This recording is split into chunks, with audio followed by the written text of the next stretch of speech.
Sometimes a man reaches a point where he's got nothing left to lose but his last breath and his loyal dog. Boone Mercer was that kind of man, worn down by life, carrying scars deeper than the ones on his face. When he bought a rotted cabin in Devil's Timber for $10, the whole town of Bitter Creek laughed at him. They said it was cursed. Men had gone missing there. Animals came out different. But Boone didn't care much about curses anymore. He rode up with his hound Redbone and figured he'd seen worse. That first night, Redbone wouldn't go inside. The dog just circled and growled like something was breathing in there. Then Boone heard voices in the walls and footsteps on the porch. But what Redbone dug up under the floorboards changed everything. What was buried there that the town wanted to stay hidden? Before we jump back in, tell us where you're tuning in from. And if this story touches you, make sure you're subscribed, because tomorrow I've saved something extra special for you. Boone Mercer wasn't always a broken man. There was a time when his shoulders carried something other than regret. A time when he'd known the weight of a good woman's hand on his arm. The sound of a child's laughter echoing through a proper home. The simple satisfaction of honest work done well. But that was 30 years gone now. Buried alongside his wife Sarah and their boy Thomas in a cemetery 3 states away. Cancer took Sarah slow. The influenza took Thomas fast. And what was left of Boone just kept on breathing. Though he couldn't rightly say why, he'd spent the better part of 3 decades drifting from one mining camp to another, one logging operation to the next, taking whatever work would have him, and moving on when the bottle got the better of his reputation. His face told the story well enough, a jagged scar running from his left temple down to his jaw, courtesy of a cave-in at the Silver Ridge mine in '09. His hands were gnarled and calloused, marked by frostbite from a winter spent trapping in the bitter roots when he couldn't find work anywhere else. His eyes, though, those told a different story. They were the eyes of a man who'd stopped expecting anything from life except more of the same hard road. The only constant in all those wandering years was Redbone, a blue-tick coonhound he'd found half-starved and 3-legged outside a trading post in Wyoming. Someone had caught the dog in a trap, and rather than free him proper, they'd just cut the leg off rough and left him to die. Boone had nursed him back, fashioned a kind of brace that helped the dog get around, and from that day forward, Redbone never left his side. The dog had more loyalty in him than most men Boone had known, and truth be told, Redbone was the only living thing Boone felt any real connection to anymore. They'd arrived in Bitter Creek on a cold October morning in 1923, riding in on the back of a freight wagon that had given them a lift from the railhead 20 miles south. The town wasn't much to speak of. Maybe 300 souls scattered among wooden storefronts that hadn't seen fresh paint in a generation. Main Street was a rutted dirt road that turned to mud when it rained and dust when it didn't. The church had a steeple that leaned slightly to the east, like it was trying to get away from the saloon across the street. There was a general store, a livery, a post office that doubled as the telegraph office, and a handful of other establishments that served the ranchers and trappers who worked the surrounding territory. Bitter Creek sat in a valley carved by a temperamental stream that ran, strong in spring, and dwindled to nothing by late summer. The valley was ringed by pine-covered hills that rose up steep on all sides. And to the north, directly north of the town proper, there was a stretch of forest so dense and dark that even from a distance it looked like a bruise on the landscape. That was Devil's Timber, and everyone in Bitter Creek knew better than to go up there after dark. Some said before dark, too, if you valued your peace of mind.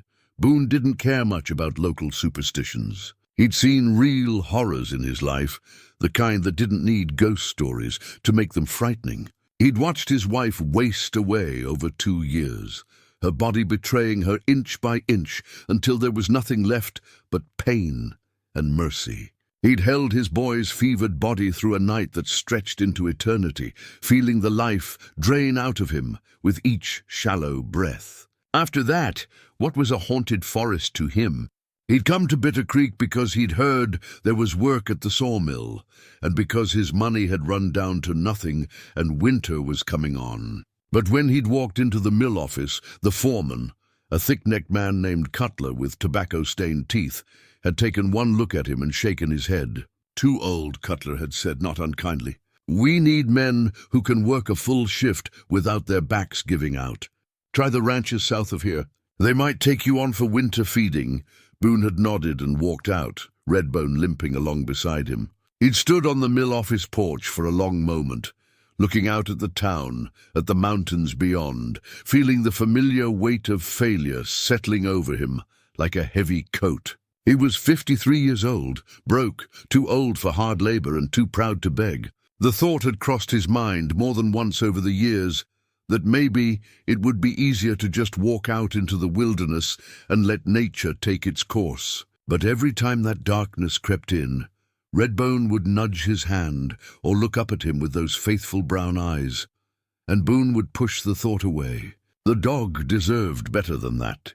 He'd been standing there trying to figure his next move when a voice called out from across the street. "You looking for work or just admiring the scenery?" Boone turned to see an old man sitting on a bench outside the general store, whittling a piece of pine with hands that moved with practiced ease. The man was ancient, had to be pushing 80, with a face like tanned leather and a shock of white hair that stuck out from under a battered hat. His eyes were sharp, though, and they studied Boone with an intelligence that belied his age. "Work," Boone said simply, crossing the street. "But seems like there's none to be had." The old man nodded, his knife never pausing in its work. "Cutler's particular about who he hires. Can't say I blame him. Seen too many old-timers hurt themselves trying to keep up with the young bucks." He glanced down at Redbone, who'd settled at Boone's feet. "That's a good-looking hound, even with the gimp leg." "Yours?" "He's his own," Boone said. "But he chooses to stick with me." The old man smiled at that. "Smart dog, then. Name's Ezra Holt. Been in Bitter Creek since before there was a Bitter Creek. You got a name, stranger?" "Boone Mercer." "Well, Boone Mercer, I might have something for you if you're not too particular about living arrangements." Ezra set down his whittling and fixed Boone with that sharp gaze. "There's a cabin up in Devil's Timber, maybe 3 miles north of town. Been sitting empty for near about 10 years now. Owner died without heirs, and the property reverted to the county. County's been trying to sell it for taxes owed, but nobody wants it. Got a reputation." "What kind of reputation?" Boone asked, though he suspected he already knew. "The kind that keeps sensible folk away," Ezra said. "Stories about strange happenings. Men who went up there and didn't come back right. Animals acting peculiar. The usual nonsense people tell themselves when they want an excuse to be afraid of the dark." He paused, studying Boone's scarred face. "But you don't strike me as a man who scares easy." "I've seen worse than ghosts," Boone said. "I expect you have," Ezra agreed. "Point is, the county would probably let it go for next to nothing just to have someone living on the property and paying a nominal tax. Cabin's probably in rough shape by now, but it's got 4 walls and a roof. Might be enough to see you through winter if you're handy with repairs." Boone considered this. A cabin of his own, even a rough one, was more than he'd had in years. A place to weather the cold months, to rest his bones, to figure out what came next. And if it had a reputation that kept other folks away, so much the better. He was tired of people, tired of their questions and their pity and their casual cruelty. "How much?"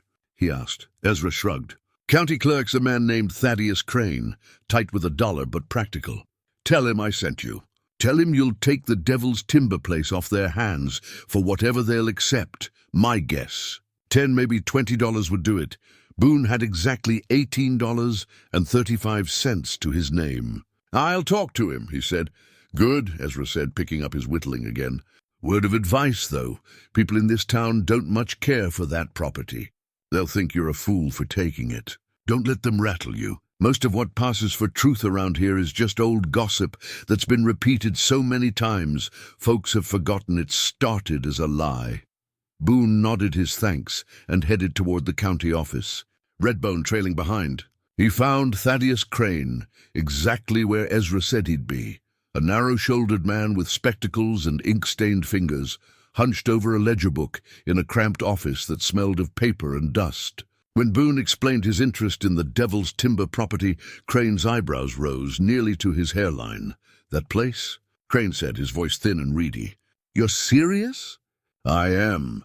Crane studied him for a long moment, then pulled out a thick folder from a filing cabinet. He leafed through the papers inside, frowning. Property's been on the books for a decade. 40 acres, one structure, cabin, maybe 12 by 14 feet.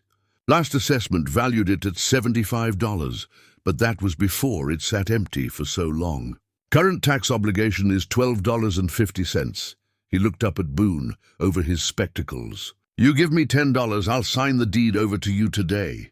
County will be glad to be rid of it." $10, Boone repeated. "That's right," Crane said. "Though I'll tell you straight, you'd be better off spending that $10 on a train ticket to anywhere else. That property's got a darkness to it. Always has." "I'll take it," Boone said, reaching for his money. Crane sighed and began preparing the paperwork. 20 minutes later, Boone walked out of the county office with a deed in his pocket and $8.35 to his name. He'd bought himself a home, or at least the rough approximation of one. The news spread through Bitter Creek faster than a summer wildfire. By the time Boone had purchased supplies at the general store, a few pounds of beans, some salt pork, coffee, matches, and a box of ammunition for the old Winchester rifle he carried, half the town seemed to know about the fool stranger who'd bought the cursed cabin. He felt their eyes on him as he walked back to where he'd left his bedroll and gear, heard their whispers and their muffled laughter.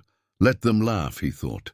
He'd been laughed at before. Been pitied, been scorned, been forgotten. None of it mattered much anymore. All that mattered was getting through another winter. And now he had a place to do that. He spent the rest of that day getting directions from Ezra, who seemed genuinely pleased that someone had finally taken the property, and gathering what additional supplies he could afford. As the sun began its descent toward the western hills, Boone loaded everything onto his back, checked that Redbone was ready to travel, and headed north out of Bitter Creek toward Devil's Timber.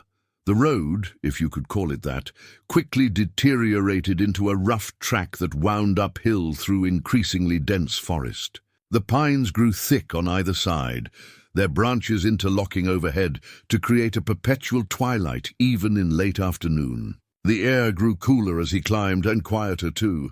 The normal sounds of the forest, birds calling, small animals rustling through the underbrush, seemed muted here, as though the trees themselves were holding their breath. Redbone stayed close to Boone's leg, his ears swiveling at every small sound. The dog's unease was palpable, and that concerned Boone more than any ghost story. Animals knew things that men couldn't sense. They felt currents in the air, vibrations in the earth, the presence of danger before it showed itself. If Redbone was nervous, there was probably good reason for it. After nearly 2 hours of steady climbing, the track opened into a small clearing, and there it was, the cabin that now belonged to Boone Mercer. It sat in the center of the clearing like something that had grown there rather than been built, its weathered logs the same gray-brown as the surrounding trees. The roof sagged in the middle, and one of the windows was broken, patched over with what looked like an old feed sack. The door hung crooked on its hinges. Weeds and saplings had grown up around the foundation, and the whole structure had a neglected, sorrowful look to it, like an old man who'd been forgotten by his family and left to fade away alone. But it was shelter, and it was his, and that was more than Boone had expected from life in a long while. Boone stood at the edge of the clearing for a long moment, taking in the sight of his new home. The evening light slanted through the pines, casting long shadows that reached toward the cabin. He could see why folks in town had stories about this place. The silence was too complete, the air too still. Redbone whined low in his throat, and Boone reached down to rest a hand on the dog's head. "I know, boy," he said quietly, "but we've slept in worse places." As he approached the cabin, he noticed scratches on the doorframe that looked like claw marks, though too high up to be from any animal he knew. Carved into the door itself was a symbol he didn't recognize, a circle with lines radiating out from it, like a crude sun or star. The door swung inward with a groan, revealing a dim interior that smelled of rot and abandonment. The cabin was a single room, maybe 12 feet square. A stone fireplace stood on the far wall, a rough wooden table in the center, and a broken chair lay in one corner. He stepped inside, but Redbone remained at the threshold. The dog's ears were flat against his head, and he was growling, not aggressive but uncertain and fearful. "Come on, boy," Boone said, turning back. But Redbone wouldn't budge. He backed up, still growling, his 3 good legs planted firm. Boone had never seen the dog act this way. Redbone had faced down mountain lions without flinching, but he would not cross this threshold. Boone felt unease run down his spine. He trusted Redbone's instincts. But what choice did he have? He'd spent his last $10 on this place. "All right," he said softly. "You can sleep outside tonight." He gathered pine boughs for Redbone's bed just outside the door, then set about making the cabin habitable. He cleared debris, swept the floor, and got a fire going. Soon he had a blaze that pushed back the darkness and cold. After eating some beans and salt pork, he unrolled his blanket near the hearth. Redbone lay just outside the doorway, visible in the firelight, his eyes open and watchful. The night settled in thick around the cabin. Boone lay listening to the fire crackle, but sleep wouldn't come. The cabin felt wrong somehow, like wearing someone else's clothes.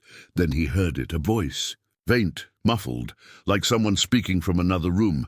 But the cabin was only one room, and he was alone. Boone sat up, his hand moving to the rifle beside him. He held his breath, listening. There it was again. Not words he could make out, but definitely voices. Multiple speakers, having a conversation just below the threshold of understanding. Coming from the walls themselves. He stood and moved to the wall nearest the sound, pressing his ear against the rough logs. The voices were clearer here, a man and a woman, he thought, though he still couldn't make out what they were saying. They sounded agitated.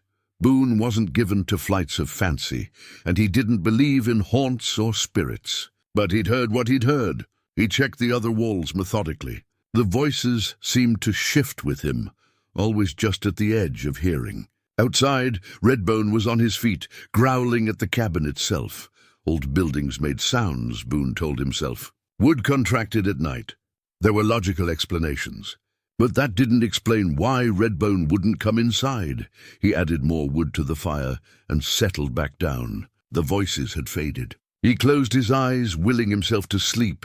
He must have dozed off, because he woke suddenly to a new sound. Footsteps on the porch. Heavy footsteps. The deliberate tread of boots on wood. Boone grabbed his rifle and yanked the door open, stepping out into the moonlight. The porch was empty. He scanned the clearing. Nothing moved in the silver light. But the footsteps had been real. "Who's there?" he called out. His voice sounded small, swallowed by the darkness. No answer came. Redbone stood rigid, his gaze fixed on the cabin door. Not on the forest where a prowler might hide, but on the door itself. Like whatever had walked across the porch had come from inside the cabin. Boone stayed outside with Redbone for a long while, his back against a pine tree, watching the cabin. As the night wore on and nothing else happened, exhaustion won out over unease. He went back inside, barred the door, and fell into a fitful sleep. He dreamed of Sarah. She was calling to him, but he couldn't hear what she was saying. Behind her, he could see Thomas, just a glimpse of the boy's face, pale and fever-bright, and then the dream shifted, and he was digging in hard earth with his bare hands, trying to reach something buried deep, something important. He woke to grey dawn light. His hands were sore, and when he looked at them, he saw dirt caked under his nails. Fresh dirt, dark and damp. Boone stared at his hands. He hadn't been outside. He'd barred the door, but his hands were filthy, scratched and raw, as though he really had been digging.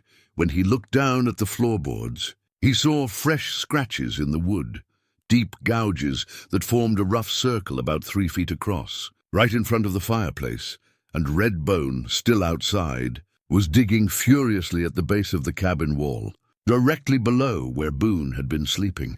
The dog had excavated a hole nearly a foot deep. "Redbone!" Boone called, stepping out. "What are you doing, boy?"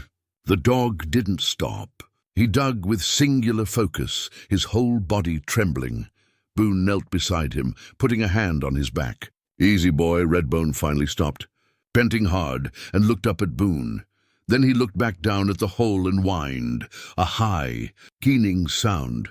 Boone looked into the hole and saw something pale wrapped in what looked like oilcloth. Something that had been buried beneath the cabin floor, hidden away in the dark earth, not meant to be found. He reached down with shaking hands and pulled the object free. The oilcloth was old and stiff, bound with iron wire twisted in intricate patterns. The whole package was about the size of a small book, heavy and cold to the touch. He carried it back into the cabin and set it on the table. Redbone followed him inside now, the first time the dog had willingly crossed the threshold, and sat watching as Boone carefully unwrapped the wire and peeled back the oilcloth. Inside was a leather journal, its cover stamped with that same symbol from the door, the circle with radiating lines. Tucked into the journal's pages were photographs, a folded map, newspaper clippings, and a small leather pouch that rattled. Boone opened the journal to the first page. The handwriting was neat and deliberate. "My name is Samuel Harding, and if you're reading this, then you've made the same mistake I did. You've bought this cabin. You've ignored the warnings. And now, like me, you need to know the truth about Devil's Timber, about what happened here in 1887, about what the people of Bitter Creek have been hiding for 36 years, about why this land was never meant to be disturbed." Boone felt his mouth go dry. He looked at Redbone, who sat perfectly still, watching him. Outside, the morning birds began to sing, a normal sound that felt jarringly out of place against the weight of what he'd just discovered. Whatever he'd bought for $10, it was far more than just a cabin in the woods. He'd bought himself a piece of someone else's nightmare. Boone sat at the table for a long time, the journal open before him, trying to decide whether to read further or leave it alone. Whatever secrets this held, they'd been deliberately buried. But he'd heard the voices. He'd felt the wrongness. If there were answers, he was going to find them. He turned the page and began to read. Samuel Harding's journal started in spring 1887. Harding had been a surveyor sent by the territorial government to map northern Montana. He'd come to Bitter Creek with 3 men: Robert Chen, a Chinese immigrant, Martin Weiss, a German geologist, and James Corrigan, a local guide. The early entries detailed their work, measurements, coordinates, observations. But by late May, the tone changed. Harding wrote about Devil's Timber. The guide, Corrigan, refused to enter it, said his grandfather had told him it was sacred ground to the tribes. Sacred and forbidden. Harding dismissed this as superstition. He and his crew ventured into the forest anyway. That's when things went wrong. Boone read slowly as the sun climbed higher. Harding's handwriting became less neat, sometimes cramped and rushed.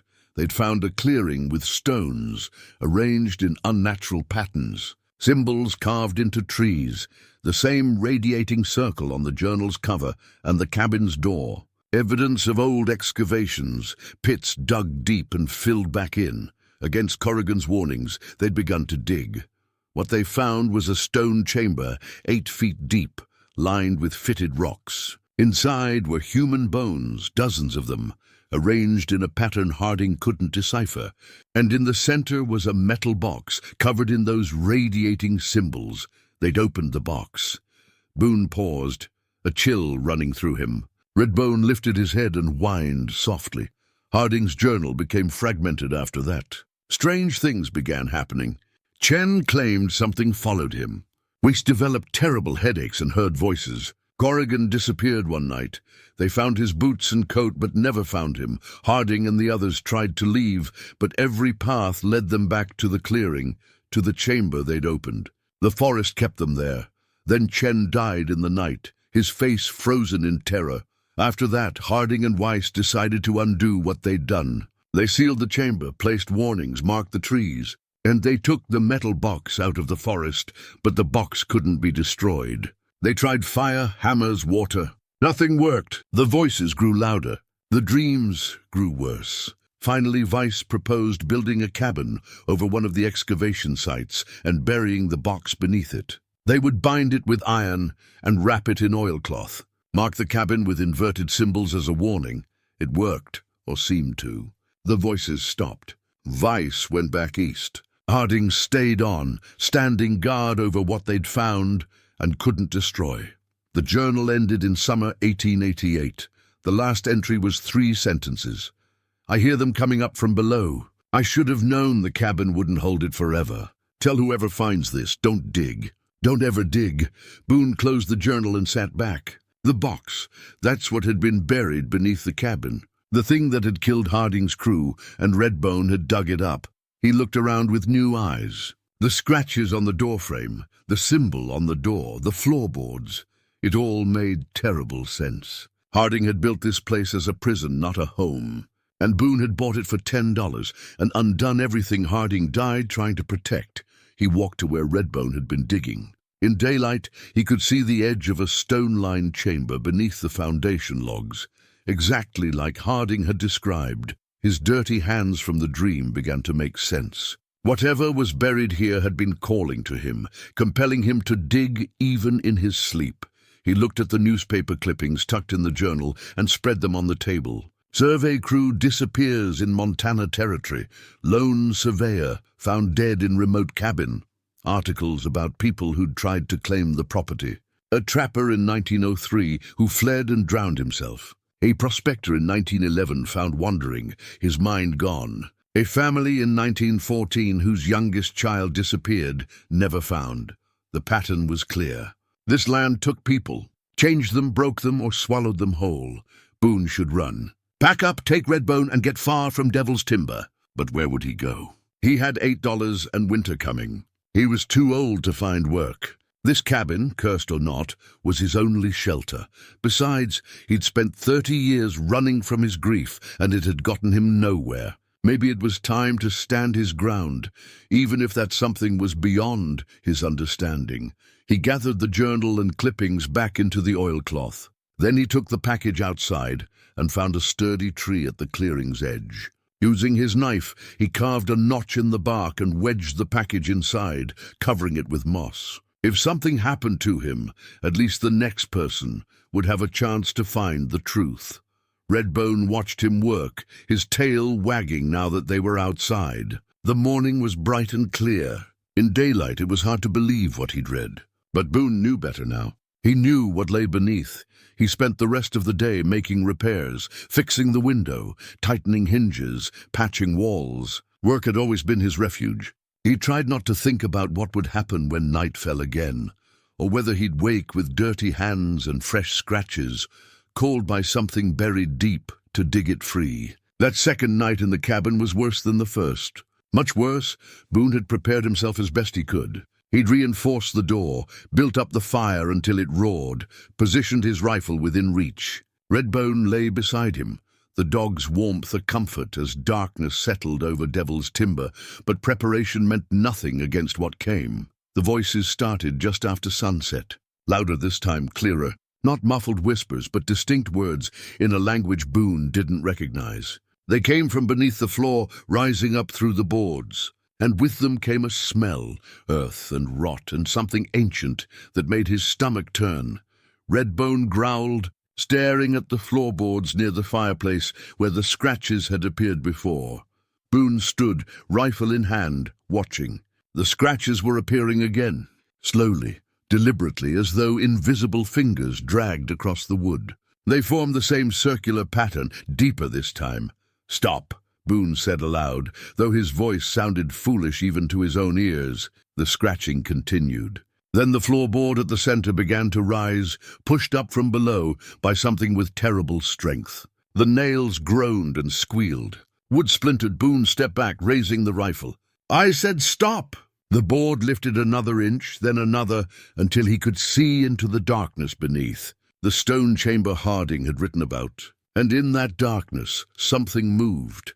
Without thinking, Boone grabbed the board and slammed it back down, then dragged the heavy table over it, adding his own weight. The pressure from below continued for another moment, then stopped. The cabin fell silent, except for the crackling fire and Redbone's growl.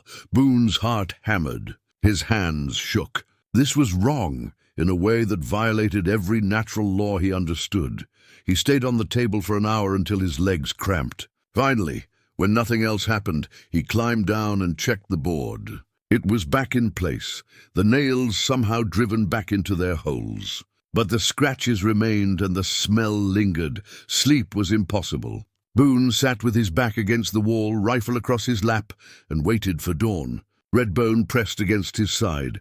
As the night wore on, the temperature dropped, despite the roaring fire. Frost formed on the inside of the windows. And the voices returned, not in that strange language now, but in English. They called his name. Boone, they whispered from the walls, from beneath the floor. Boone Mercer. He closed his eyes, trying to block it out, but that made it worse. In the darkness behind his eyelids, he saw things. Sarah's face, pale and wasted. Thomas burning with fever. The cemetery where he'd buried them both. And then deeper, stranger visions. The stone chamber, the bones arranged in patterns, the metal box open and empty, something crawling out. His eyes snapped open. Don't close your eyes again. The hours crept by. More than once, Boone felt the pull to sleep, but each time he jerked himself awake. He couldn't afford to sleep. Not with whatever was beneath the floor trying to claw its way up. When grey dawn light finally filtered through the frost-covered windows, the voices stopped. The cold receded. The cabin felt like just a cabin again. Boone stood on stiff legs and stepped out into the morning. The air outside was crisp and clean. Redbone bounded out after him, acting more like his normal self. Boone's whole body ached. He was exhausted, frightened, and beginning to doubt his decision to stay. One more night like that, and he wasn't sure he'd have the strength to resist whatever was calling him to dig. He needed help. He needed answers that Harding's journal hadn't provided. And the only place to get those answers was back in Bitter Creek.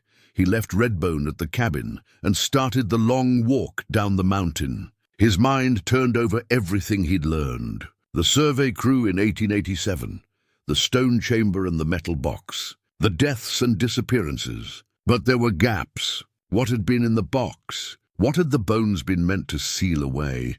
And why had the tribes considered this ground forbidden? The sun was well up by the time Boone reached Bitter Creek. He headed straight for Ezra Holt's place. Ezra was already there, sitting on his bench with his whittling, as though he'd been waiting. The old man looked up as Boone approached, and something flickered in his eyes. Recognition or guilt. "Didn't expect to see you back so soon," Ezra said. "Figured you'd last at least a week before the place got to you." Boone stopped in front of him, too tired for politeness. "You knew," he said flatly. "You knew what was up there." Ezra was quiet for a moment, then set down his whittling. "I knew the stories, same as everyone else in this town. Stories aren't what's haunting that cabin," Boone said. "What happened up there in 1887? What did Samuel Harding and his crew dig up?" The old man's face hardened. "You found his journal. I did. Or rather, my dog dug it up from under the cabin floor, along with something else. Something wrapped in iron and oilcloth." Boone leaned closer. "What was in that box, Ezra?" Ezra stood slowly, his joints creaking. He looked around to make sure no one was in earshot, then gestured for Boone to follow him into the general store. He locked the door behind them. In the dim interior, surrounded by barrels and canned goods, the old man finally spoke. "The tribes that lived here before us had a name for that place," Ezra said. "They called it the breathing ground. Said it was where the earth itself was thin, where things from below could push through if given the chance. They kept guards there for generations, making sure no one disturbed it." "The bones in the chamber," Boone said. "Those were the guards?" "Some of them, maybe. The tribes performed rituals, made sacrifices to keep whatever was down there contained. But when the settlers came, when the tribes were pushed out, those rituals stopped. And Harding's crew opened what should have stayed sealed." "What's in the box?" Boone asked again. Ezra shook his head. "I don't know. No one does. Harding never told anyone what he and Weiss found inside. But whatever it was, it changed things. And anyone who spends too long up there starts to hear the calling, starts to feel the pull to dig." "Why did you send me there?" Boone demanded. "If you knew all this, because someone had to," Ezra interrupted, his voice sharp. "The cabin can't sit empty. When there's no one living on that ground, things get worse. 2 years ago, after the last person fled, we had problems. Animals coming out of Devil's Timber acting strange. People seeing lights in the forest. We needed someone up there, someone strong enough to hold the line, and you thought a broken-down drifter was the right choice. Ezra met his gaze steadily. I thought a man who'd already lost everything might be the only one with strength enough to face what's up there. A man with nothing left to lose and nothing left to fear. Boone wanted to be angry, but he was too tired. And worse, he understood the logic. The cabin needed a guardian, just as Harding had been. And Boone, with nowhere else to go, was exactly the kind of man who could take on that burden. Boone left the general store with more questions than answers, but at least now he understood his situation. He was a guardian, whether he'd chosen to be or not. The cabin needed someone to keep watch, to resist the calling from below, to prevent whatever Harding's crew had unleashed from breaking free. But Ezra had given him one more piece of information. "There's someone you should talk to," the old man had said. "Woman named Margaret Chen, lives on the east edge of town, white house with blue shutters. She's Robert Chen's granddaughter, the surveyor who died up there in 1887. Her grandmother kept some of his belongings. Margaret might know things that aren't in Harding's journal." Boone found the house easily. It was well maintained, with a tidy garden now brown and dormant. He knocked, and after a moment, a woman in her 40s opened the door. She had dark hair streaked with grey and intelligent eyes that studied him with caution. "Can I help you?" "My name's Boone Mercer. Ezra Holt sent me. I'm living up at the old cabin in Devil's Timber, and I was hoping you bought that place." Margaret's eyes widened. "Come inside, quickly." She ushered him into a modest sitting room. "My great-grandfather Robert Chen died up there," she said without preamble. "What do you know about what happened?" Boone told her about finding Harding's journal, about the voices and the scratching and the thing trying to push through the floorboards. Margaret listened intently, her expression growing troubled. When he finished, she left the room and returned with a wooden box, old and carved with intricate designs. Inside were letters, photographs, and a small leather-bound book. She handed the book to Boone. "My great-grandfather kept a diary separate from the official survey records. Most of it's in Chinese, but there are parts in English." He wrote about what they found. Boone opened it. The pages were brittle, the handwriting neat and precise. He found entries in English, brief, fragmentary, as though Chen had been too frightened to write in detail. May 28th, 1887. "Harding insists we excavate despite Corrigan's warnings. The stones suggest deliberate construction. Very old. June 3rd, 1887. We opened the chamber today. The bones inside are ancient. In the center, a box made of unknown metal. Harding wants to open it. I argued against this. Was overruled. June 5th, 1887. We should not have opened the box. What was inside, I cannot write it, but it saw us. And now it knows we are here. June 10th, 1887. Corrigan is gone. I hear voices at night. They speak in the old tongue. I understand some words. They are calling us home. June 15th, 1887. Something is following me. I see it only when I'm not looking directly. A shadow that moves against the light. We must leave this place. The final entry was dated June 18th, 1887. I will not last the night. The shadow is in the tent with me now. I can feel it watching. If anyone finds this diary, tell my family I am sorry. Tell them I should have listened to the warnings." The entry ended there, the pen trailing off. Boone looked up at Margaret. Her eyes were wet, though she held herself composed. He was only 26 years old. Had a wife and baby daughter back in San Francisco. My grandmother. He never came home to them. "I'm sorry," Boone said, and meant it. Margaret wiped her eyes and reached into the box again, pulling out a folded paper. "There's something else. My grandmother drew this based on descriptions from Robert Chen's last letter home. She unfolded the paper to reveal a drawing, the symbol from the cabin door, but with additional elements. Around the radiating circle were smaller symbols, each one different, arranged in specific order. "These are sealing marks," Margaret said. "According to the tribal elders my grandmother spoke with, these symbols were used by the original people to bind things that couldn't be destroyed. Each mark represents a different aspect of containment: earth, iron, water, fire, blood." "Blood?" Boone repeated. Margaret nodded. The final seal required sacrifice, life given willingly to keep the binding strong. That's what the bones in the chamber were, guardians who gave their lives to maintain the seal. And when Harding's crew opened the box and removed it, they broke the seal, Boone said. Yes, whatever was bound inside was released. Harding tried to contain it by building the cabin and burying the box beneath it, but he didn't understand how the symbols worked. It was temporary at best. Boone felt the weight settling over him. So the thing calling to me, it's trying to break free completely. And every night I stay there, it gets stronger. That's what my grandmother believed. She spent years researching this. She concluded that the entity feeds on the living, not their bodies, but their will, their spirit. The longer you're exposed to it, the more it drains from you until there's nothing left. That's what happened to most who tried to live there. Boone thought about his 2 nights in the cabin. He'd felt the pull, the compulsion to dig. Each time he'd resisted, it had taken more effort. How long before he couldn't resist anymore? There has to be a way to stop it, he said.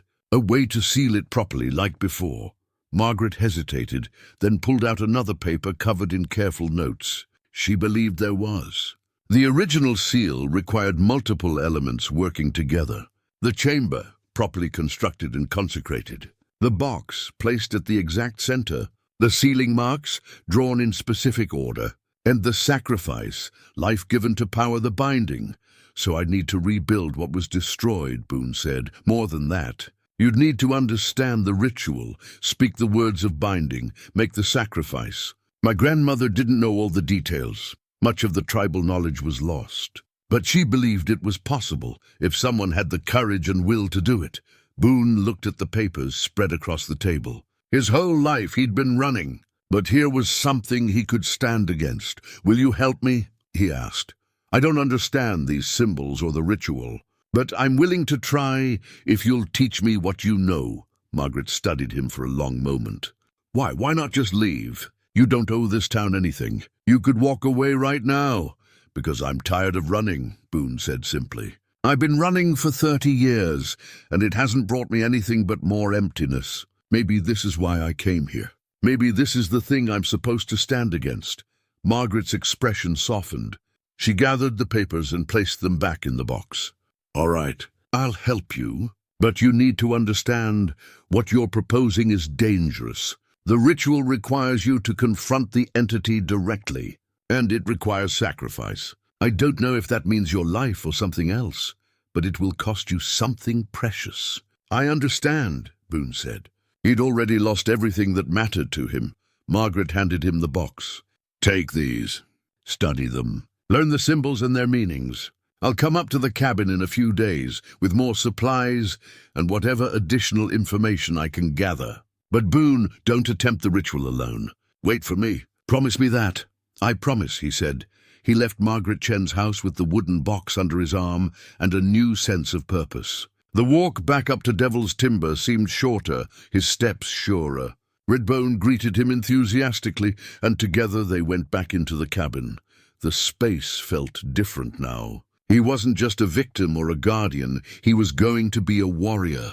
He was going to face the thing beneath the floor and seal it away properly. He spent the rest of the day studying the contents of Margaret's box, memorizing the symbols, reading through her grandmother's notes. The ritual was complex, requiring precise timing and specific materials, and when the time came, he would need to speak the words of binding while standing directly over the chamber, facing whatever rose up to meet him. The next 3 days passed in a strange rhythm of preparation and resistance. During daylight hours, Boone worked methodically, following the instructions in Margaret Chen's grandmother's notes. He gathered materials from the forest, specific herbs that grew only in deep shade, stones from the creek bed worn smooth by water, pine pitch for the ritual markings. He found the herbs first, identifying them by the careful drawings.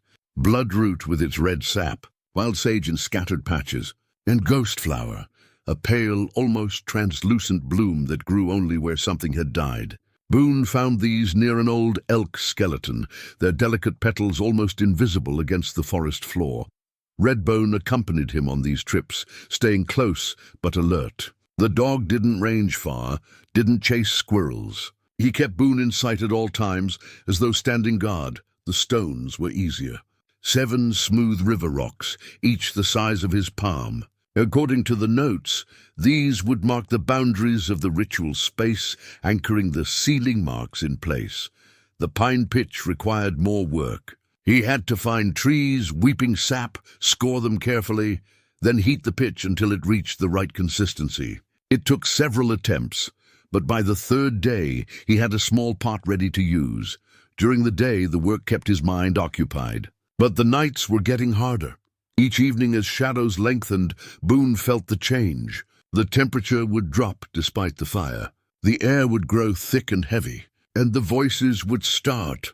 They were louder now, more insistent. They spoke in that strange language, but also in English, in voices he recognized. Sarah's voice calling to him. Thomas's voice asking why his papa hadn't saved him. His own father's voice telling him he'd never been worth much. Boone knew these were tricks. The thing beneath the cabin was reaching into his memories, using his deepest wounds as weapons. But knowing that didn't make it easier to bear. The scratching in the floorboards had become constant after sunset. The circular pattern was now carved so deep he could see the joists beneath. And the smell, that awful rot smell, had intensified until it permeated everything. On the 3rd night something new happened. Boone dozed off after midnight, exhausted from fighting to stay awake. He dreamed he was inside the stone chamber, digging upward toward the floor. His hands were raw and bleeding, but he couldn't stop. He woke with a gasp to find himself on his hands and knees, his fingernails torn and bloody, the floorboard pried partially up. Through the gap, he could see down into the chamber below. And in that darkness, something looked back at him. Not eyes. It didn't have eyes. But he felt its gaze, cold and hungry and patient. It knew he was weakening. Soon he would finish what he'd started, would pull up that board and reach down, and then it would have him. Boone jerked back with a cry, scrambling away. Redbone was barking frantically. With shaking hands, Boone forced the board back into place, then dragged his bedroll and the table over it. He sat there until dawn, watching the floor and praying for sunrise. When morning came, Boone examined his hands. The damage was real. His nails were torn, his fingertips scraped raw. He'd actually been digging in his sleep, trying to open the floor. The compulsion was growing stronger. Each night it took a little more of him. He was sitting at the table, trying to decide what to do, when he heard hoofbeats. He grabbed his rifle and went to the door. But it was Margaret, riding a sturdy mare and leading a pack mule loaded with supplies. She dismounted quickly, her expression concerned. I came as soon as I could. I had dreams last night, bad dreams about this place. The entity is getting stronger. It is, Boone confirmed. He held up his bloody hands. It's taking me over, making me dig even when I'm asleep. I don't know how much longer I can hold out. Margaret's face paled, but she nodded grimly. Then we don't have time to waste. We need to perform the ritual tonight. Tonight? Boone felt a spike of fear. Are you sure? Look at your hands, Boone. If we wait another day, you might not be strong enough to resist when the moment comes. If it's already controlling you in your sleep, we may have already waited too long. Boone knew she was right. He could feel the thing's influence growing, like roots working through his mind. What do we need to do? He asked. Margaret began unloading supplies. First, we prepare the space. The 7 stones need to be placed at specific points around the cabin. Each stone needs to be marked with a sealing symbol using the pine pitch. She handed him a paper with symbols drawn carefully. These marks need to be drawn precisely, no mistakes. While you're doing that, I'll prepare the offerings and consecrate the space inside. What kind of offerings? Tobacco, cornmeal, and the herbs you gathered. They need to be burned in a specific sequence, while speaking the words of respect to the land and the spirits that guard it. This is about restoring balance. Light against darkness, life against death, will against hunger. Margaret's hands moved efficiently. Once the stones are marked and the offerings made, we draw the main sealing symbol on the floor, directly over the chamber. That's the most dangerous part. When we start, the entity will know what we're doing. It will try to stop us using fear, illusion, physical force, anything to prevent us from completing the seal. And the sacrifice? Boone asked quietly. Margaret met his eyes. The notes say, life given willingly to power the binding. My grandmother believed that meant someone had to choose to stay here, to live on this ground, and keep watch over the seal for the rest of their life. That's what the tribal guardians did. They lived here on the breathing ground, and they never left. Boone thought about this. A life sentence in this cabin, alone except for Redbone, and the thing sealed beneath his feet. It wasn't much different from how he'd been living for 30 years. At least here he'd have a purpose. At least here his existence would mean something. If that's what it takes, he said, then that's what I'll do. Margaret's expression softened. You're a brave man, Boone Mercer.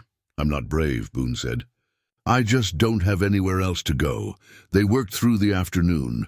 Boone placed the 7 stones, carefully drawing the sealing marks on each one. Inside the cabin, Margaret arranged the offerings and spoke the words of consecration. Smoke rose from the small fire, carrying the scent of burning sage and tobacco.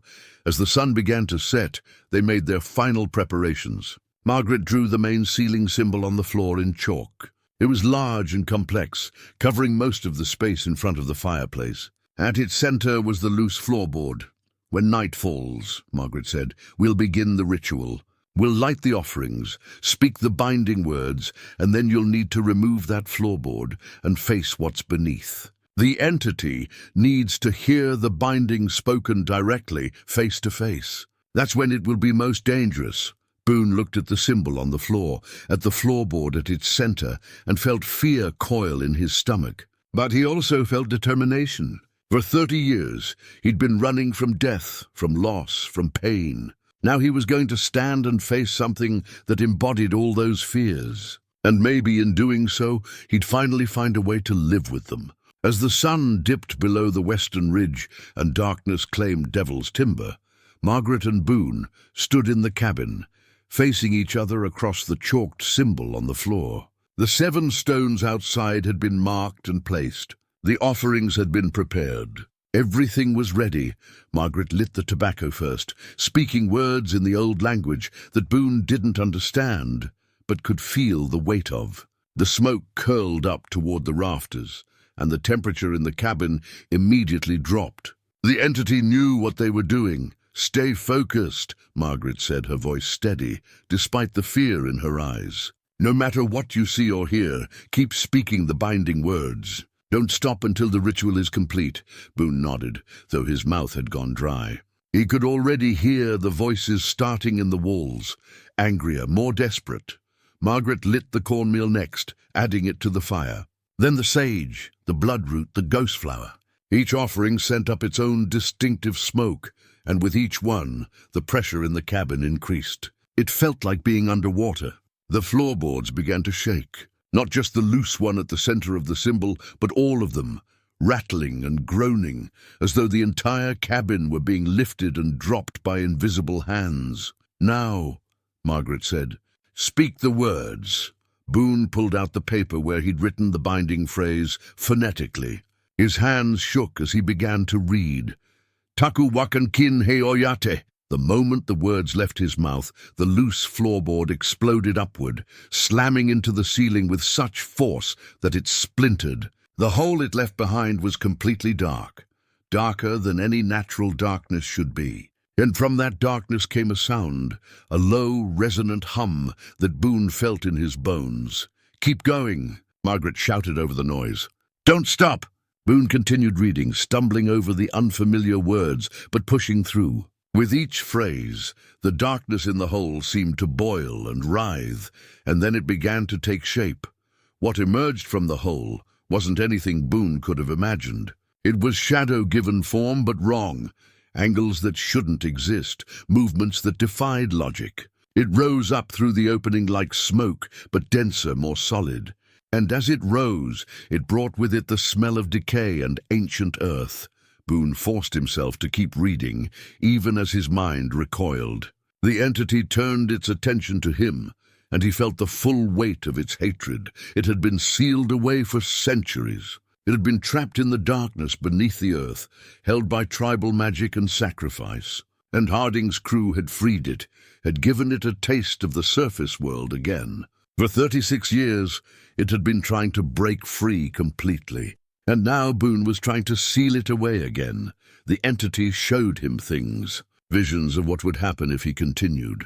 He saw himself dying, his body twisted and broken. He saw Redbone torn apart. He saw Margaret burning. He saw the entity breaking free, spreading out from Devil's Timber like a plague, consuming everything, their lies. Margaret shouted, and Boone realized he'd stopped speaking. "It's trying to break your will. Keep reading!" Boone forced his eyes back to the paper, forced the words out. The entity moved closer, its form shifting. And now Boone could see faces in it, the survey crew, the people who'd tried to live here, all of them trapped, screaming silently from within the darkness. And then he saw Sarah, his wife, exactly as she'd looked the day before she died.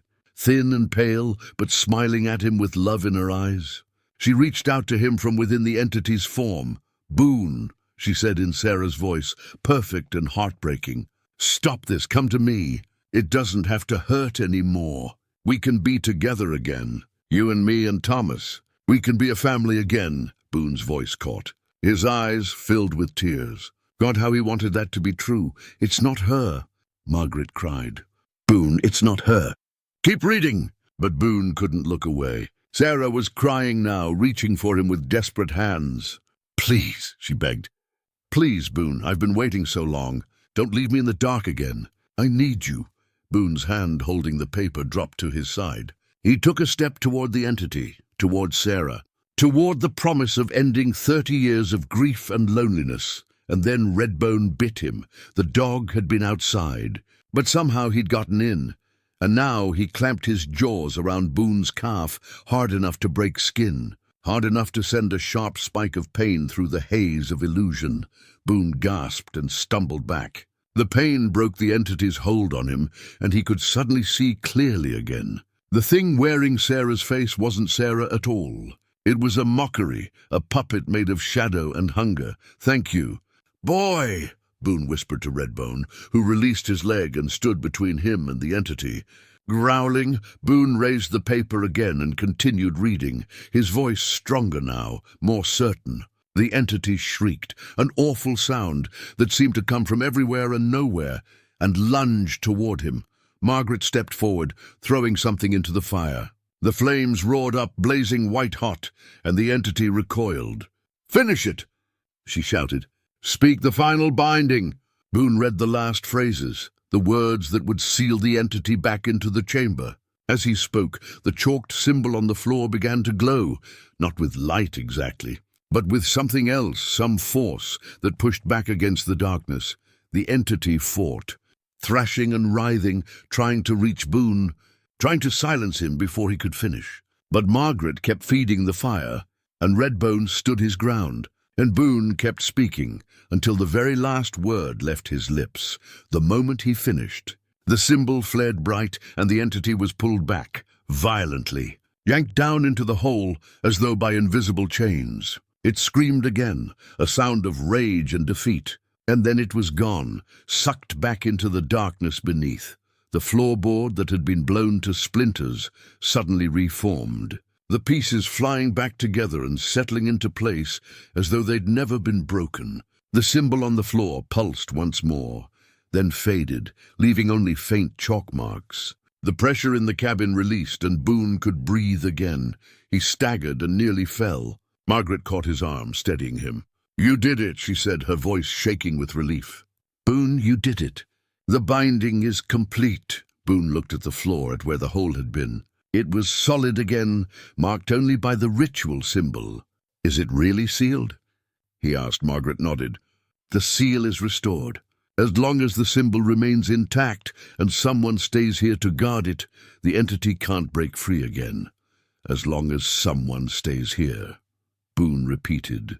"The sacrifice, the price of the binding." But Margaret was shaking her head, her expression troubled.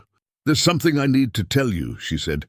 "Something my grandmother wrote in her notes that I didn't fully understand until now, until I saw the ritual completed." "What is it?" Margaret pulled out a folded paper from her pocket, a letter written in the same careful hand as the ritual notes. "My grandmother wrote this near the end of her life. She'd finally translated the complete version of the tribal binding ritual, and she discovered something about the sacrifice." She handed the letter to Boone. His hands were still shaking, but he opened it and began to read.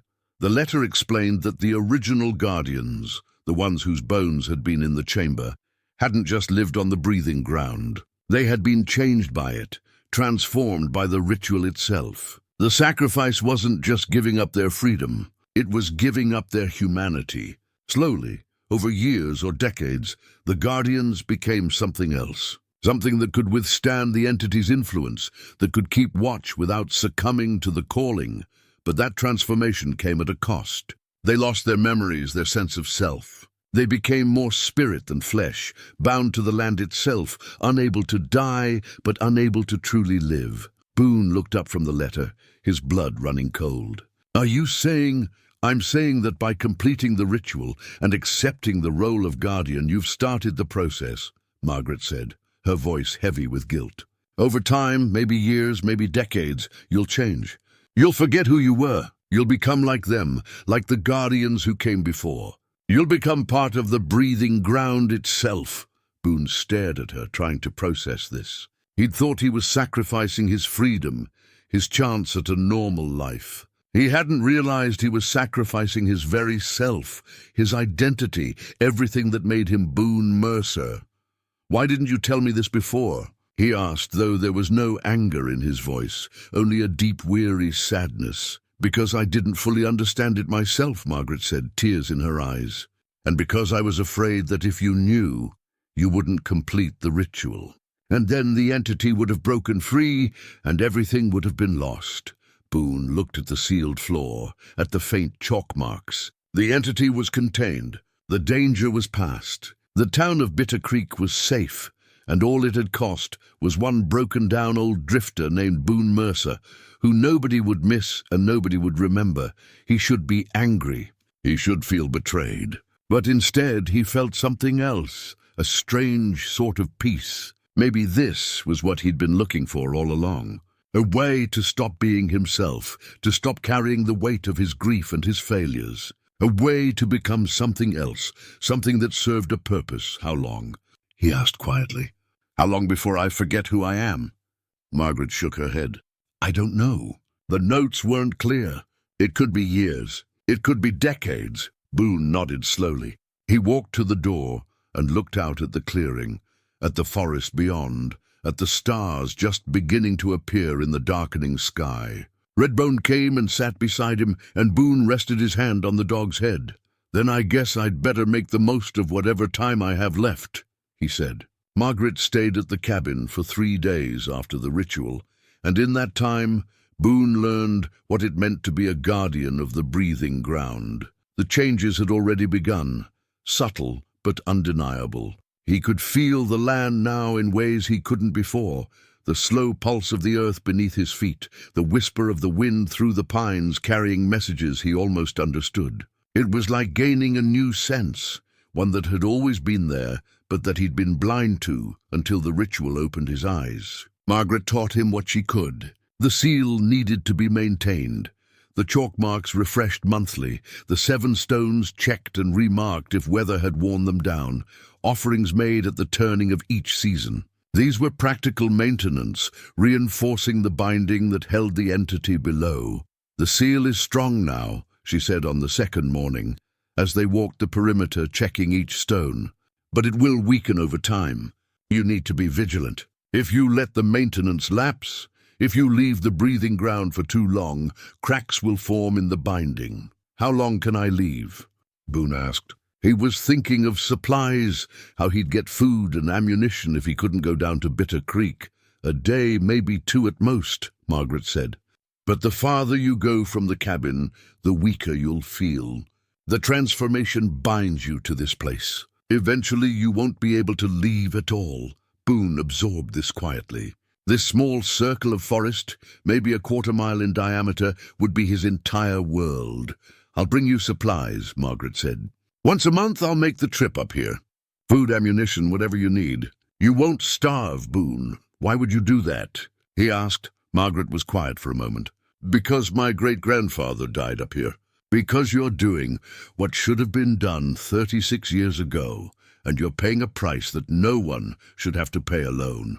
And because someone needs to remember who you were before the transformation takes that away.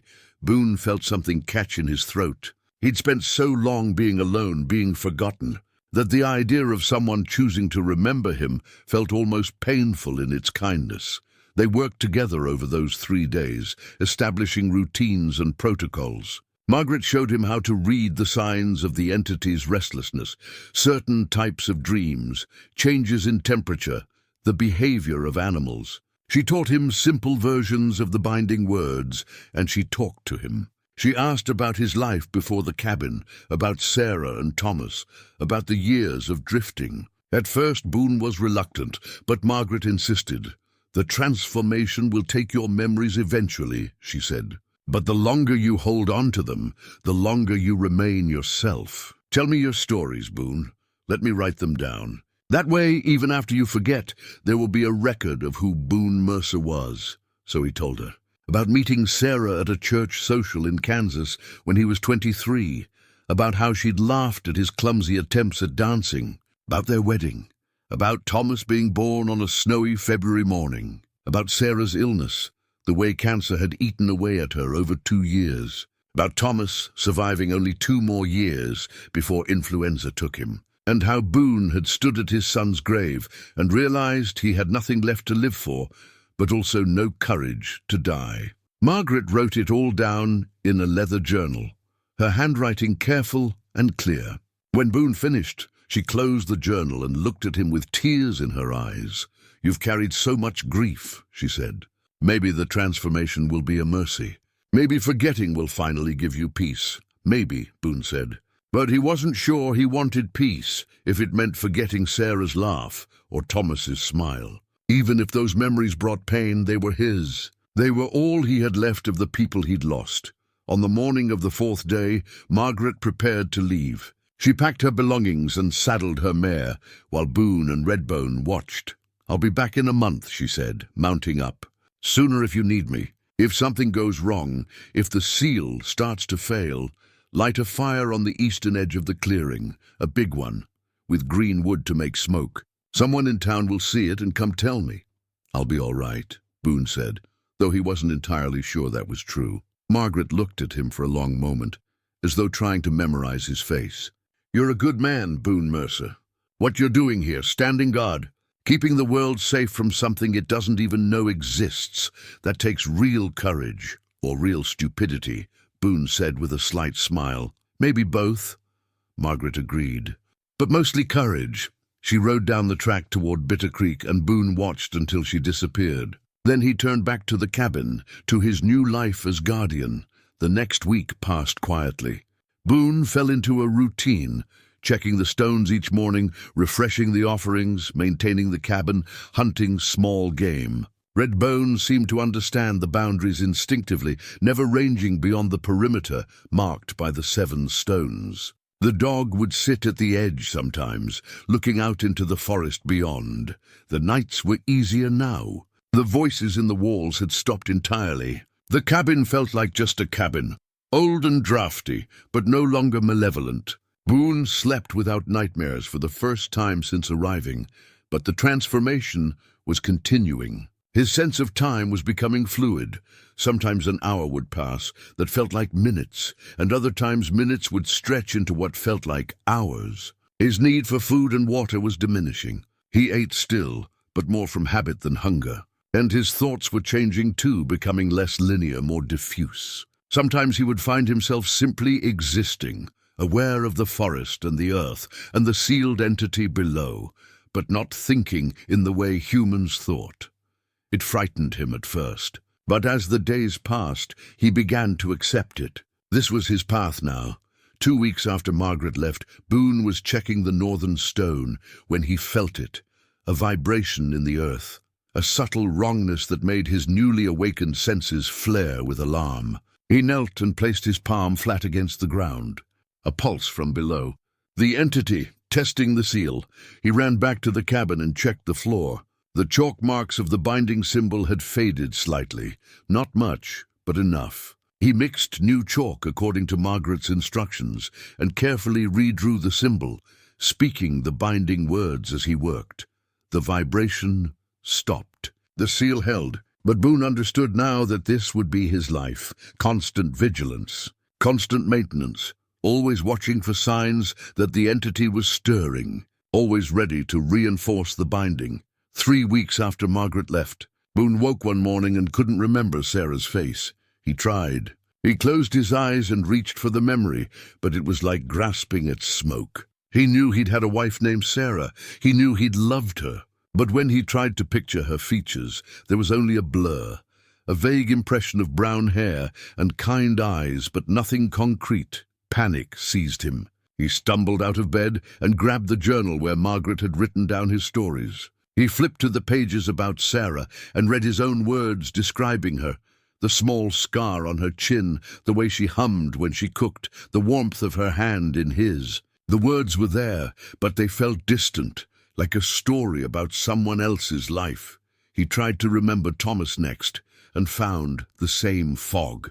The specifics were fading, slipping away like water through his fingers. He could remember the fact of having had a son, but not the lived experience of being a father. The transformation was accelerating. Boone sat on the cabin porch with the journal open in his lap, reading the story of his own life, trying desperately to hold on to who he'd been. Redbone came and laid his head on Boone's knee, and Boone stroked the dog's fur with shaking hands. "I'm forgetting, boy," he whispered. "I'm forgetting them." But even as he said it, he could feel something else growing in place of those lost memories.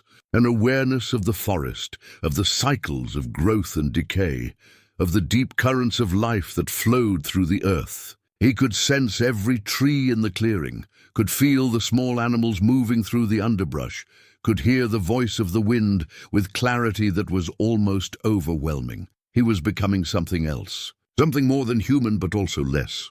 A guardian, a watcher, a living seal that bound the darkness below. 4 weeks after Margaret left, as promised, she returned. She rode up the track leading her pack mule loaded with supplies, and when she saw Boone standing at the edge of the clearing, she smiled and waved, but as she drew closer, her smile faded. "Boone?" she said uncertainly. "Are you all right?" Boone looked at her, this woman whose name he knew but whose face seemed only vaguely familiar. "I'm forgetting," he said simply. "It's happening faster than we thought." Margaret dismounted quickly and came to him, taking his hands in hers. "Tell me what you remember. Tell me right now, while you still can." Boone tried. He told her about the ritual, about sealing the entity, about the past 4 weeks of maintaining the seal. But when she asked about his life before the cabin, the words wouldn't come. He knew there had been people he'd loved, losses he'd grieved, but the details were gone, dissolved into the fog of transformation. Margaret's face crumpled with grief. "I'm so sorry," she whispered. "This is my fault.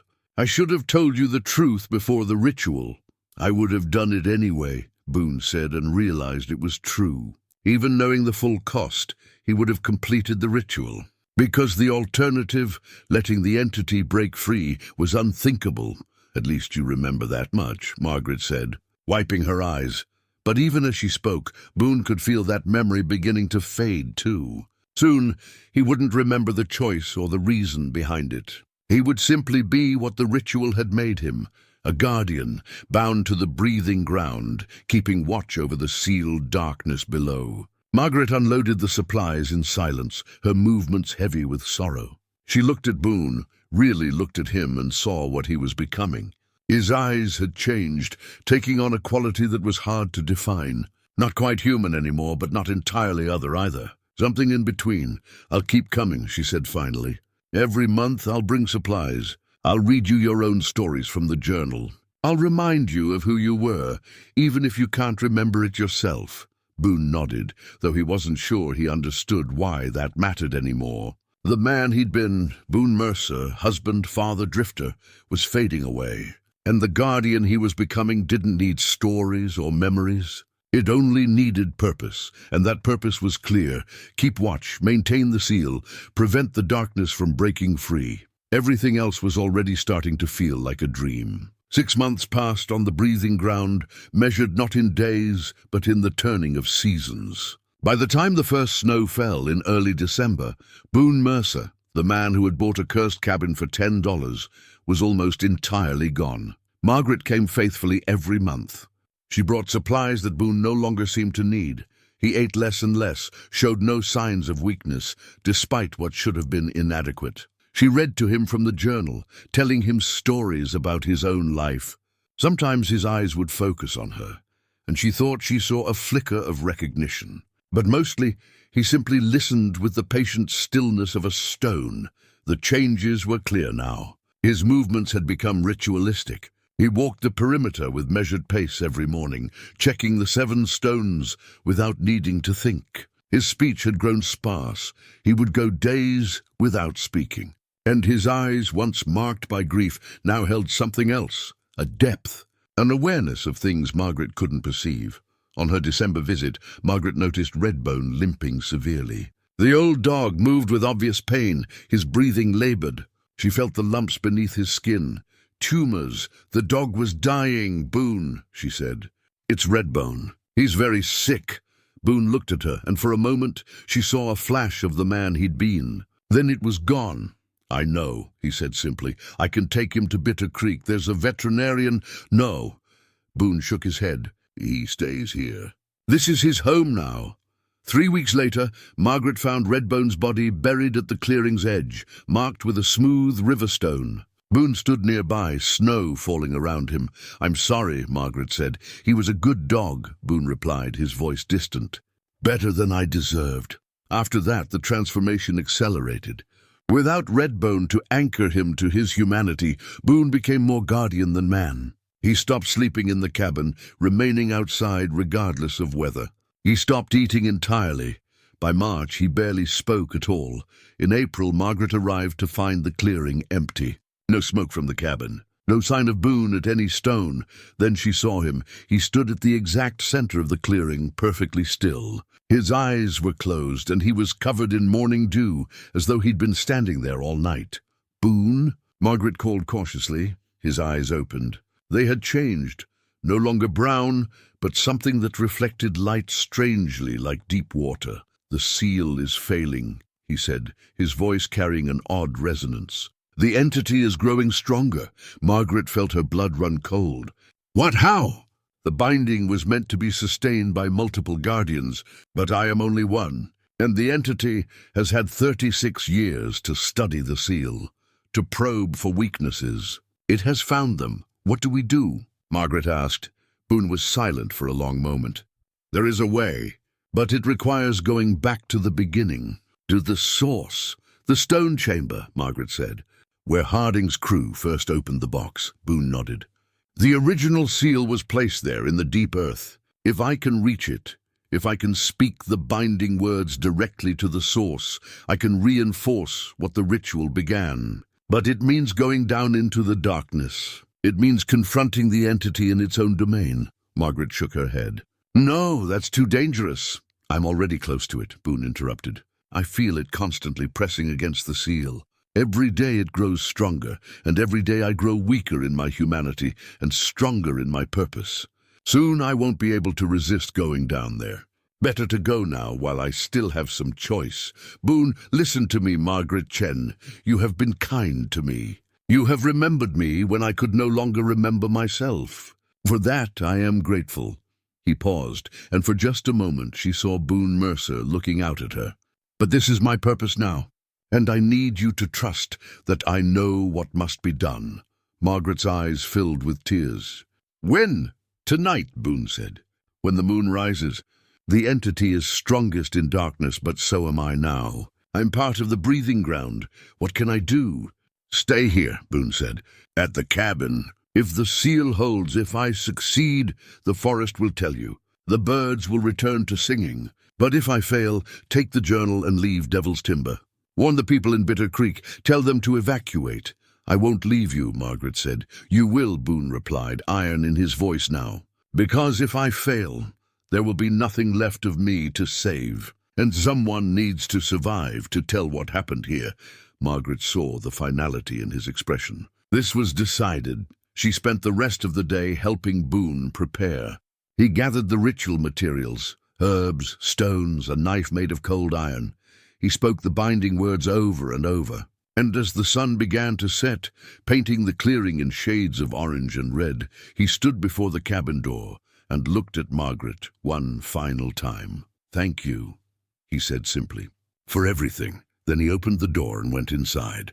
Margaret watched as Boone knelt at the center of the floor, over the binding symbol. The moon had risen, full and bright, casting silver light through the windows. In that light, Boone looked almost translucent, more spirit than flesh. He placed his hands flat on the floorboards and spoke words in the old language. The wood beneath his palms began to glow. Then, with steady pressure, Boone pushed down, and the floorboard gave way, not breaking but opening, like a door waiting to be unlocked. Darkness welled up from the opening. Not simple darkness, but something deeper, more absolute. The kind of darkness that existed before light was ever conceived. And with it came cold, the cold of deep earth. Boone looked back at Margaret one last time. His eyes reflected the moonlight with an otherworldly gleam. "Remember," he said. Then he lowered himself into the opening and disappeared into the darkness below. Margaret stood frozen, every instinct screaming at her to run. But she'd made a promise. She would wait. She moved to the edge and looked down. The darkness was so complete she couldn't see anything. "Boone?" she called, but her voice seemed to be swallowed. Minutes passed. Maybe hours. Time felt strange. Margaret kept her vigil, listening for any sound from below. Then the cabin began to shake. It started as a tremor, but quickly grew into violent shaking that rattled the windows and sent dust raining from the rafters. Margaret grabbed the table to steady herself. The opening in the floor pulsed with darkness, expanding and contracting like something breathing. From deep below came a sound, the same resonant hum she'd heard during the ritual, but louder now. The entity knew Boone was there. It knew what he was trying to do, and it was fighting back. The temperature plummeted. Margaret's breath came out in white vapor. Frost spread across the windows, and the darkness was trying to push up out of the opening. Margaret grabbed the pouch of salt and began pouring it in a circle around the opening, speaking words of protection. The salt sizzled when it touched the darkness, creating a barrier that held it back, barely. A scream echoed up from below. Boone's voice twisted with pain. Margaret's heart clenched, but she forced herself to maintain the salt circle. The shaking intensified. Cracks appeared in the walls. One window shattered. The binding symbol beneath the opening began to glow brighter. Then suddenly, everything stopped. The shaking ceased. The hum cut off. The darkness retreated. The cabin fell utterly silent. Margaret held her breath. "Boone?" she called down, no answer. "Boone!" She called again, louder, her voice breaking. Still nothing. Margaret made a decision. She had to go down.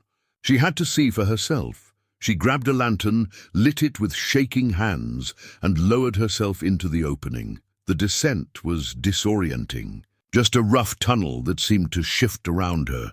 The walls were cold stone, slick with moisture. The air was thick, tasting of copper and rot. She climbed down for what felt like an eternity. Finally, her feet touched solid ground. She was in the stone chamber from Harding's journal. The walls were lined with fitted rocks, the floor marked with ancient symbols. In the center, kneeling on the ground, was Boone. He was alive, but changed. His body seemed less solid, becoming transparent. The symbols around him glowed with intense light, and his hands were pressed against a metal box, the box that Harding's crew had opened 36 years ago. "Boone," Margaret whispered. Approaching carefully, his head turned toward her slowly. His face was serene, peaceful. "I did it," he said, his voice echoing. "The seal is restored. The binding is complete. The entity is contained. Truly contained." "Then come back up," Margaret said, reaching for him. "You've done what you needed to do." But Boone shook his head. "I can't. The seal requires a guardian. Not above, but here, down in the deep earth, standing between the entity and the surface world."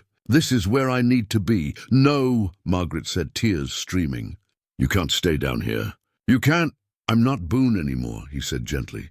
"Not really. That man died the moment he completed the ritual. What I am now, this is my purpose, and I'm at peace with it. But you'll be alone," Margaret protested. "Forever, I won't be alone," Boone said, and he smiled, a real smile. "The breathing ground is here with me. The spirits of the guardians who came before. And somewhere, in whatever part of me still remembers being human, I carry the memory of love, of Sarah and Thomas, of Redbone, of your kindness." "That's enough!" The light from the symbols was growing brighter, and Boone's form was becoming more translucent. Margaret realized he was merging with the seal itself. "Go now," Boone said, his voice already distant. "Go back to the surface. Live your life. And sometimes, when you're up in Devil's Timber, know that I'm here. Know that I'm keeping watch. I'll remember you," Margaret said through her tears. "I promise I'll remember. I'll tell your story." Boone's smile widened. "You tell them I was a man who found his purpose. That's enough." And then he was gone. Not dead, not destroyed, but transformed completely. His physical form dissolved into light that spread across the symbols on the chamber floor, reinforcing them, strengthening them. The metal box sealed itself with a sound like a lock clicking shut. The entity was sealed. The binding was complete. And Boone Mercer, guardian of the breathing ground, had become eternal. Margaret climbed back up to the surface, her legs shaking, her heart heavy with grief and wonder. When she emerged from the opening in the cabin floor, she found that it had sealed itself behind her. The floorboard was whole again, the binding symbol still visible but fainter now, settled into the wood like an old scar. There was no way back down to the chamber, no way to reach Boone, even if she wanted to. She stood in the cabin for a long moment, feeling the change in the air. The oppressive weight that had always hung over this place was gone. The rot smell had vanished. The cold that seeped through the walls even in summer had lifted. The cabin felt like just a cabin now, old, weathered, but no longer haunted by anything more than memories. Margaret stepped outside into the clearing as dawn began to break over the eastern ridge. The forest was waking up around her in ways she'd never heard before. Birds were singing, not just one or two, but dozens of them, their songs filling the air with life. A red squirrel chattered from a nearby pine, and in the distance she heard the bugling call of an elk. The breathing ground was breathing freely again, no longer choked by the entity's presence. The seal was complete. Boone had succeeded. Margaret walked to each of the 7 stones, checking them one final time. The symbols carved into them glowed faintly in the dawn light, but it was a gentle glow now, peaceful rather than urgent. The boundary they marked was no longer a prison, but a memorial. A reminder of what had been sacrificed here and what had been saved. She found Redbone's grave and knelt beside it, placing her hand on the smooth river stone that marked the spot. "He did it, boy," she whispered. "Your friend did it. He saved us all." Before leaving Devil's Timber, Margaret went back into the cabin one last time. She gathered the journal where she'd written Boone's stories, carefully wrapped it in oilcloth, and placed it in her pack. She would take it back to Bitter Creek. She would preserve it. And someday, when the right time came, she would share Boone Mercer's story with the world. She also left something behind. On the table in the center of the cabin, she placed a photograph, one of the few possessions she'd brought from her own family's collection. It showed her great-grandfather Robert Chen, young and smiling, standing with the survey crew before they'd ventured into Devil's Timber. Beside him in the photo were Martin Weiss and James Corrigan and Samuel Harding, all of them looking so alive, so full of hope and ambition. They hadn't known what they would unleash. They hadn't understood the forces they were tampering with. But in the end, their mistake had brought Boone Mercer to this place, and Boone had finished what they'd started. He'd sealed away the darkness and given his very existence to keep the world safe. Margaret rode down the mountain as the sun climbed higher, painting the forest in shades of gold and green. The track that had always seemed so dark and foreboding now looked like any other mountain trail. When she reached Bitter Creek, people stopped to stare at her. surprised to see her returning from Devil's Timber alive and unharmed.